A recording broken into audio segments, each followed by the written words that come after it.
पिछले कई दिनों से यूपी में लगातार बुलडोजर की कार्रवाई देखने को मिल रही है, लेकिन जिस दिन से प्रयागराज में उमेश पाल की गोली मारकर हत्या की गई, उसके बाद तो प्रशासन कुछ ज्यादा ही सख्ती के मूड में आ चुका है। जहां शुक्रवार को प्रयागराज में बुलडोजर ने एक मकान को ध्वस्तीकरण कर जमीन में मिला दिया, तो वहीं मऊ में बाहुबली मुख्तार अंसारी के बेटे अब्बास और उमर अंसारी के नाम से दर्ज मकान को भी ढा दिया गया। ये कार्रवाई मऊ जनपद के थाना दक्षिण टोला क्षेत्र के जहांगीराबाद में देखने को मिली, जहां पर पूरे लाव लश्कर के साथ पुलिस विभाग पहुंचा हुआ था। और तो और 2 बुलडोजर की मशीनें भी मंगवाई गई थीं और शाम तक मकान को जमींदोज कर दिया गया। बताया गया कि इस घर का नक्शा नहीं पास था और इसे अवैध जमीन पर बनाया गया था।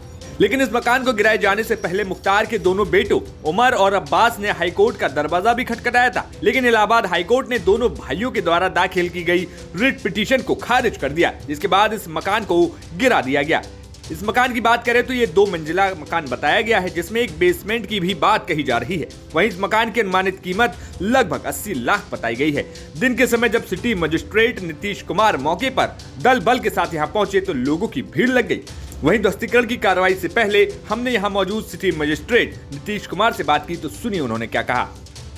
एक 2 मंजिला मकान है जिसमें बेसमेंट भी है। चूँकि ये किसी अन्य की ज़मीन पर मुख्तार अंसारी एवं उनके पुत्र उमर अंसारी, अब्बास अंसारी आदि के द्वारा बिना मानचित्र स्वीकृत कराए अवैधिक निर्माण किया गया था। परिणाम स्वरूप नियत प्राधिकारी द्वारा इस बिल्डिंग को अवैध मानते हुए इसको ध्वस्तीकरण का आदेश पारित किया गया। उसके विरुद्ध इनके द्वारा जिलाधिकारी महोदय अर्थात नियंत्रक प्राधिकारी महोदय के यहाँ अपील की गई, जो कि बलहीन होने के कारण निरस्त कर दी गई है। उसी के क्रम में यह ध्वस्तीकरण की कार्रवाई की जा रही है। कितना बड़ा मकान है ये 2 मंजिला मकान है, साथ में एक बेसमेंट भी है। कितनी अनुमानित कीमत होगी?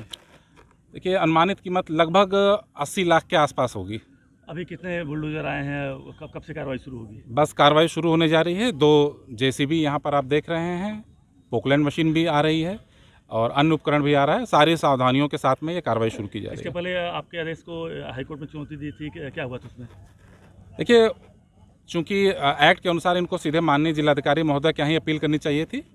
उसके बाद यह माननीय उच्च न्यायालय के में जाने के बाद में उनके निर्देशों के क्रम में इन्होंने फिर बाद में माननीय जिलाधिकारी महोदय के यहाँ अपील की, जो आज निरस्त हो गई। किस कारण से गिराया जा रहा है? क्या कमी है? ये बिल्डिंग जिस भूमि पर है वो भूमि उनके स्वामित्व की नहीं है, ये किसी अन्य व्यक्ति की है। और चूँकि अन्य व्यक्ति की है तो इस पर विधिक रूप से मानचित्र भी पास होने का कोई प्रश्न नहीं उठता है। इस कारण ये बिल्डिंग अवैधिक होने के कारण ध्वस्त की जा रही है। मऊ से दुर्गा किंकर सिंह की रिपोर्ट, यूपी तक।